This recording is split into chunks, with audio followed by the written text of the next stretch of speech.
সম্মানিত দর্শক, আসসালামু আলাইকুম। কেমন আছেন সবাই? আশা করি সবাই ভালো আছেন। এই মুহূর্তে যে যেখান থেকে বসে আমার এই অনুষ্ঠান দেখছেন, সবাইকে আন্তরিক শুভেচ্ছা জানিয়ে শুরু করছি আজকের প্রতিবেদন। দর্শক, হাঁস পালন করা একটা লাভজনক ব্যবসা। যদি কোনো ব্যক্তি বা কোনো খামারি সঠিকভাবে সঠিক নির্বাচনের মাধ্যমে হাঁস খামার করে থাকেন, তাহলে আপনি হাঁস পালন করে লাভবান হতে পারবেন। হাঁস দুই ধরনের পালন করা হয়, একটা প্রাকৃতিক অবস্থায়, একটা আবদ্ধ অবস্থায়।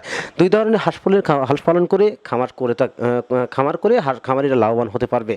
তো দর্শক, হাঁস মূলত আমরা বিভিন্ন জাতের ডিম উৎপাদনের এবং মাংস উৎপাদনের হাঁসের খামার করে থাকি। যারা মাংস উৎপাদনের খামার করে থাকেন, তাদের উদ্দেশ্যেই আজকের আমার ভিডিও তৈরি করা। চলুন দর্শক, আর কথা না বলে শুরু করি আজকের ভিডিও।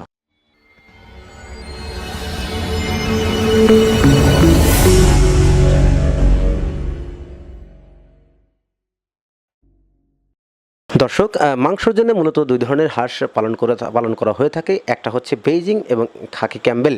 আসলে খাকি ক্যাম্বেলটা ডিমের জন্য করা হয়। খামারিরা ডিমের জন্য খাকি ক্যাম্বেল করে থাকে, পাশাপাশি বেইজিংটা মাংসের জন্য করে থাকে। আমি আজকে আপনাদেরকে উদ্দেশ্য একটা কথা বলতে চাই। হাঁস পালন করতে গেলে অবশ্যই আপনি মাংসর জন্য কোন হাঁসটা দিয়ে খামারটি করবেন। মাংস উৎপাদনের জন্য আরেকটা হাঁস দিয়ে খামারটা করা যায়, সেটা হচ্ছে খাকি ক্যাম্বেল পুরুষ হাঁসটা দিয়ে। এই হাঁসের চাহিদা খুবই বেশি, কারণ হচ্ছে এই হাঁসটা মূলত আপনার 3 মাস করতে সর্বোচ্চ 180 থেকে 200 টাকা খরচ হয়। সেক্ষেত্রে আপনি কিন্তু 3 মাস পরে 320 বা 280 টাকা বা এই টাকাটা আপনি বিক্রি করতে পারবেন।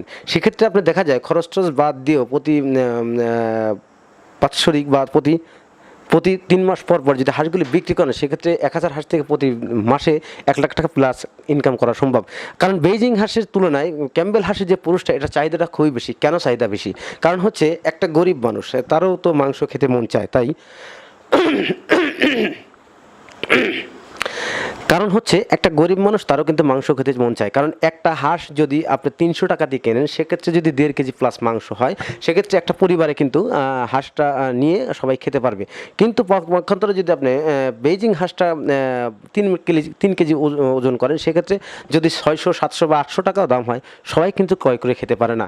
তাই বেইজিং হাঁসের তুলনায় আপনি ক্যাম্বেল হাঁসের পুরুষটা অনেকটা চাহিদা বেশি। তারপরে আমার বিভিন্ন জায়গায় বিভিন্নভাবে কাটাই ভাটিরা আমাদের কাছে ফোন দেয় যে ভাই কোনো হাঁস খোঁজ আছে কিনা। আমরা কিন্তু তাদেরকে সরাসরি বলতে পারি না। তারপর যদি আমাদের কাছে কোনো ব্যক্তি ফোন দেয়, আমরা ডিরেক্টলি তাদের নাম্বার দিয়ে দেই, তার সাথে যোগাযোগ করে তারা হাঁস ক্রয় করে থাকেন।